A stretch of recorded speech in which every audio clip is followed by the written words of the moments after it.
en Oesterheld, en ese momento, están planteadas, a nivel de la ficción y no discursión, un montón de contradicciones y de desarrollo que tienen que ver con la sociedad argentina. El comportamiento ante un enemigo, y el cambio, y la lucha. Bien, eso está todo. Está todo presente allí. Eso no significa de ninguna manera que eso pueda ser leído impunemente como un análisis consciente de determinada cosa. No, eso es lo que en el texto está.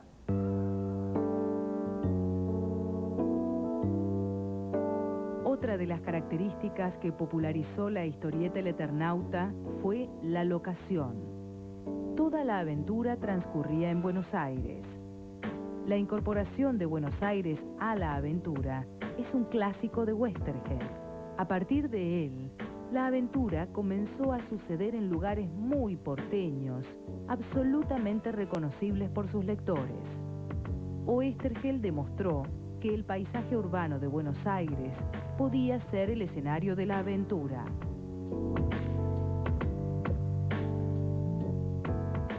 Por eso me gusta pensar, o formular mejor, que lo que hizo Oesterheld fue trasladar la aventura al mismo lugar de lectura. Es decir, que lo que uno leía transcurría en el mismo lugar donde uno estaba leyendo.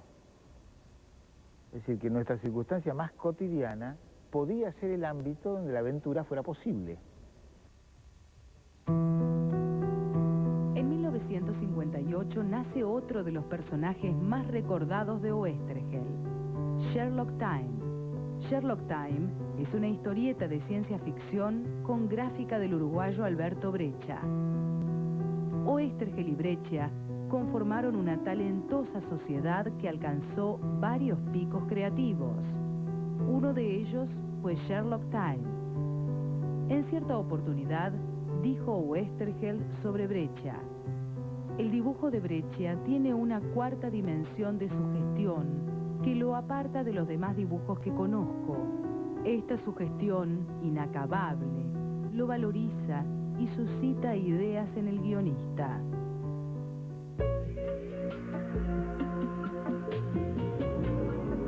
Las revistas Hora Cero y Frontera tuvieron gran éxito y en las buenas épocas llegaron a vender 90.000 ejemplares por cada tirada.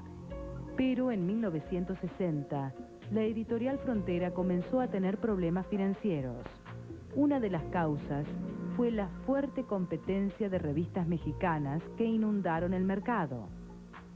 La editorial empezó a perder a sus dibujantes más destacados, tentados por ofertas del exterior. Hugo Pratt volvió a Italia y Alberto Breccia comenzó a colaborar para Europa.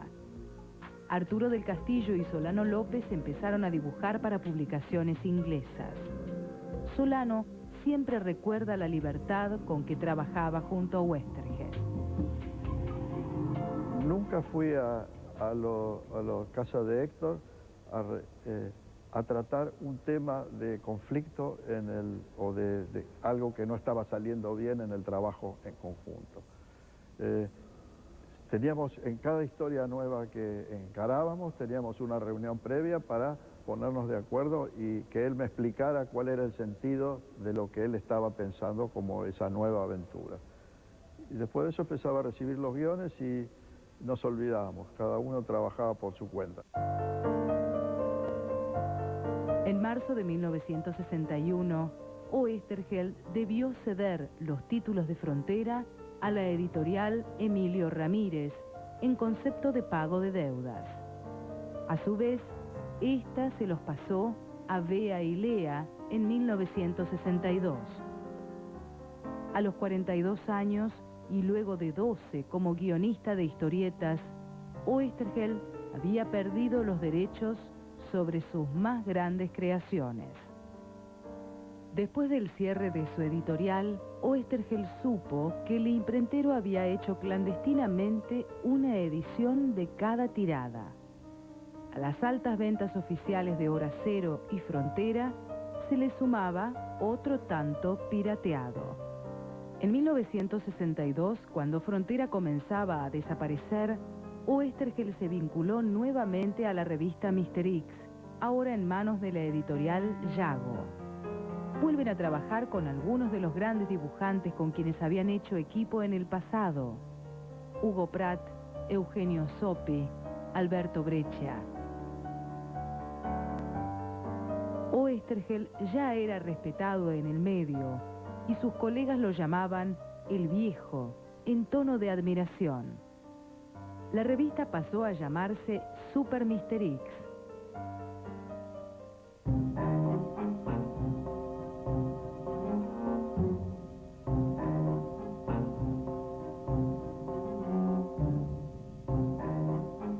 Oesterheld concibió junto a Breccia la que sería su última gran obra, Mort Cinder.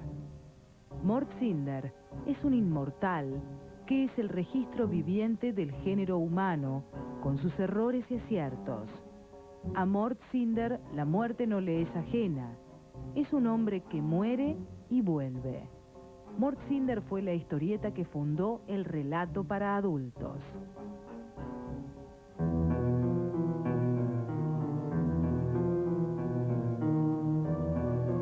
A mediados de la década del 60, Argentina comenzó lentamente el periodo más violento y cruento de su historia. El gobierno de facto del general Juan Carlos Onganía impuso desde el año 1966 una dura política de represión contra los dirigentes comunistas y todos los focos de expresión izquierdista. La censura se extendió al ámbito cultural, donde muchas de sus expresiones eran consideradas de izquierda. El arte comenzó a ser sacudido por una violenta censura. Oesterheld atravesaba su propia transformación interior. En desacuerdo con la violencia y la censura, se comprometió políticamente con la resistencia peronista. La evolución en su interpretación de la historia se reflejó en su obra. Un señor que debe haber sido saludable o naturalmente gorila en el 55, porque no era peronista, ni mucho menos le interesaba probablemente un carajo la política, pero era un señor sensible, era un hombre, era un artista además, era un hombre que estaba metido en la realidad y que tenía hijos y criaba hijos en este país. Terminó tomando las decisiones que tomó. Oesterheld percibía los cambios que estaba viviendo su país, pero no estaba dispuesto a reducir sus guiones a las exigencias de la censura. En 1968, luego de la muerte del Che Guevara, Oesterheld, junto a Alberto y Enrique Breccia, armó el guión de la vida de El Che. La historieta fue publicada en la editorial Jorge Álvarez con la intención de guionar la vida de los líderes argentinos. El proyecto no se pudo llevar a cabo. Su esposa, Elsa, comenzó a prevenirlo sobre las posibles consecuencias de escribir sobre personajes tan políticos.